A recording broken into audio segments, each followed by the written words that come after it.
top 5 position groups in the NFL, and why Brian Broaddus might be dead balls on right about a so-called NFC contender.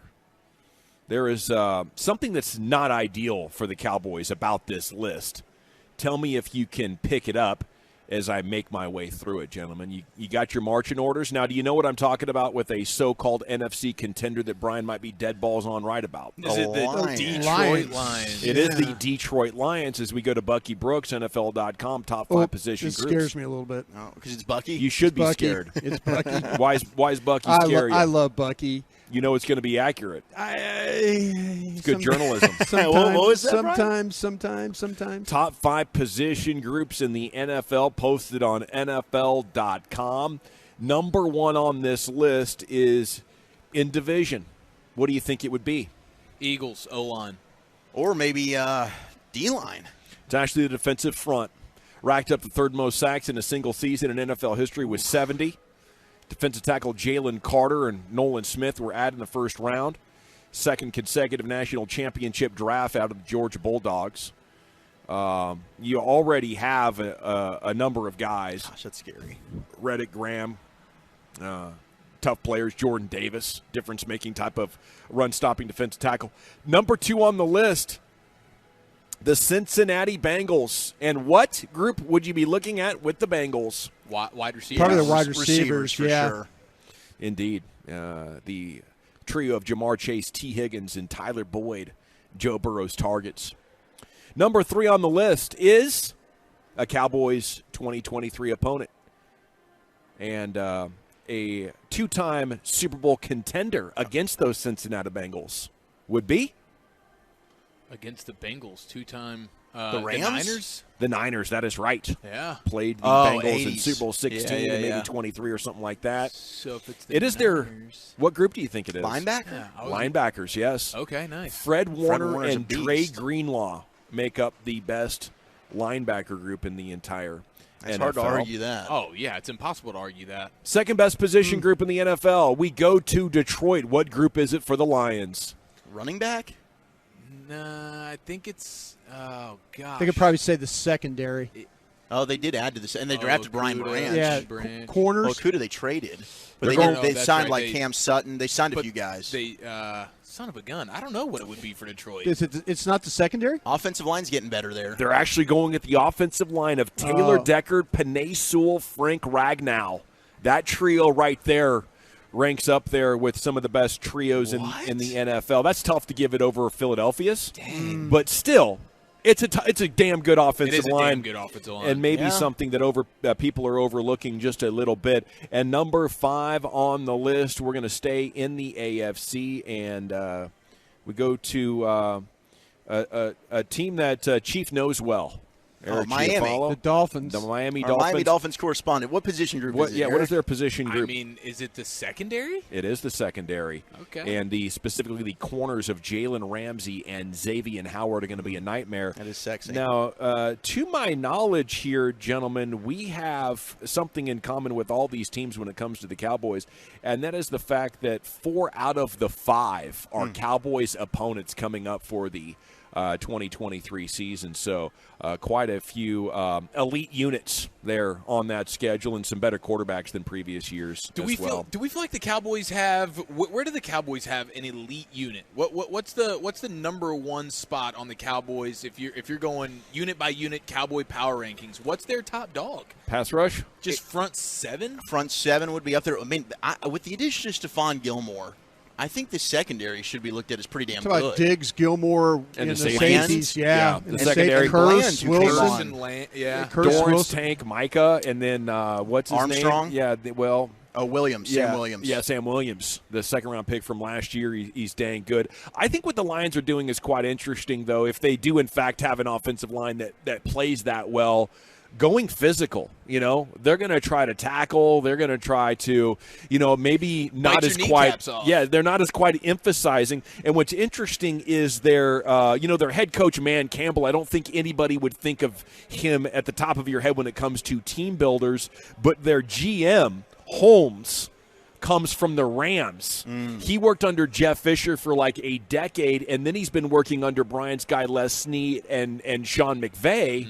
And I think that is something that could make Detroit very interesting. A perennial failure, bad leadership, the Ford family, maybe not the best ownership family in all of the NFL. It's tough to do it as a mom-and-pop operation, but maybe this guy Holmes can give them, I think that when I think of the Rams in that leadership tree, it's a mindset of being flexible every year, every play, every game. We're trying to be as adaptable as possible, and I think Holmes is zigging while the NFL is zagging, focusing on passing players. He's like, let's be good in the trenches and knock people down. That's what the Eagles and the 49ers have in common. Absolutely, and they hit on a late-round pick at wide receiver in Amon-Ra St. Brown, who's now potentially a top 10 wide receiver in all in the NFL. But, yeah, they put a first-round pick at center in Ragnow, first-round pick in Sewell. Yeah, and you mentioned, too, and they also had Marvin Jones, too, from Jacksonville. I think is going to be a pretty good player for them. Okay. And I always appreciate just like an organization from top to bottom having a clear vision for what they want it to look like. That clearly matches, hey, this is the head coach we brought in. This is kind of what he's wanting to do, and they bring in those players for that. You see if it works, but I can certainly appreciate that. Elsewhere in Cowboys-related stories, John Fossil, special teams coordinator on Brett Maher, had a great year. He had a bad game. But he played 22. He had a bad game and a half. I'm proud of what Brett did here.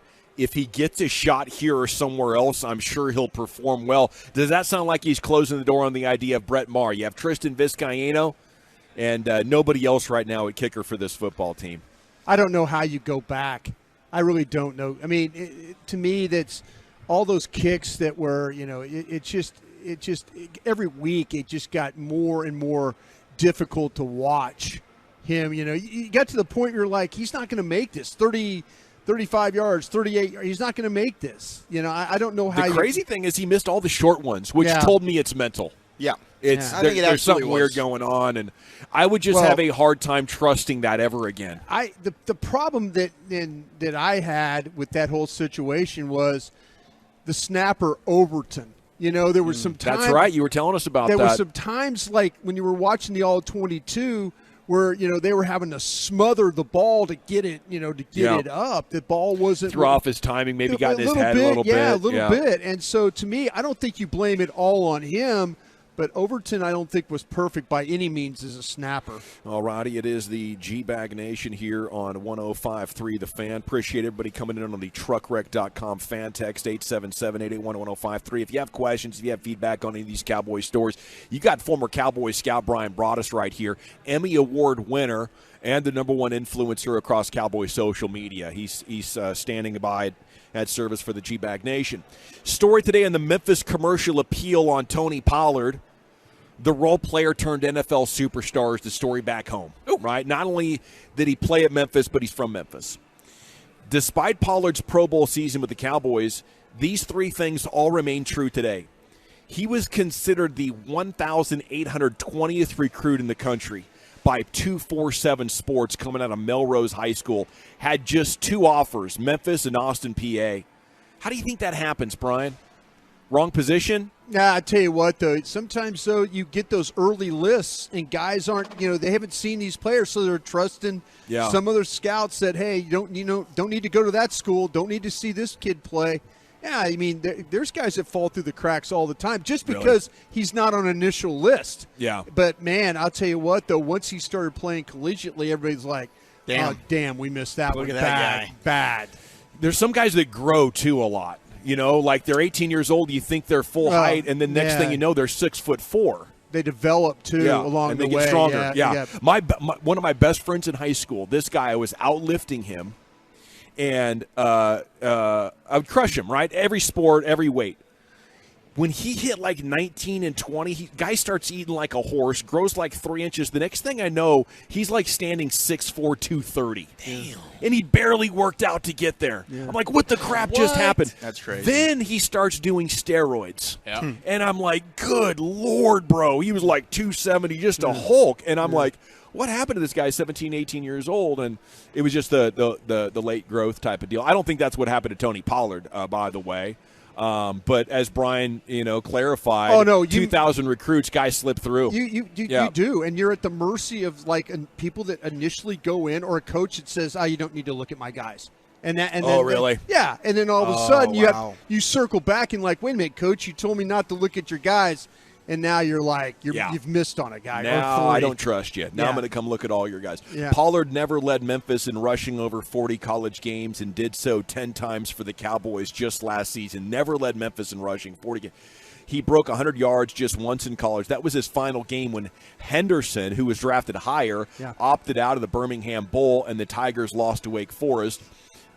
He has done so 6 times now in 4 NFL seasons. He was such an unknown. Reading throughout the story, his mom's got quotes. His mom strongly objected to him leaving before his senior year. She said, if you don't get your college degree, you might end up cooking for us in the barbecue restaurant, and you probably want to see if you can do something else. The barbecue restaurant's not going anywhere. But maybe, I don't know, get a degree in something that if football doesn't work out. He said, Mom, I got this. Trust me. She's like, you can't even beat Henderson for the starting job. Yeah. You've only had one 100-yard game. You're going back to school. And she said in this article, she says, I'll admit it, I've never been so happy to be wrong. I was wrong, and now this is unbelievable as he's picking up the franchise tag now. And the Cowboys were wrong about him, too.